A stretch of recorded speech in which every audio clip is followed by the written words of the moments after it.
శ్రీ ప్రత్యంగరీ దేవి నమః. దానాలు 3 రకాలుగా ఉంటాయి.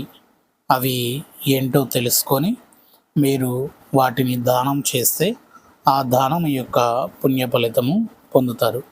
ఇంటికి వచ్చినటువంటి భిక్షగాన్ని ముందు గమనించాలి.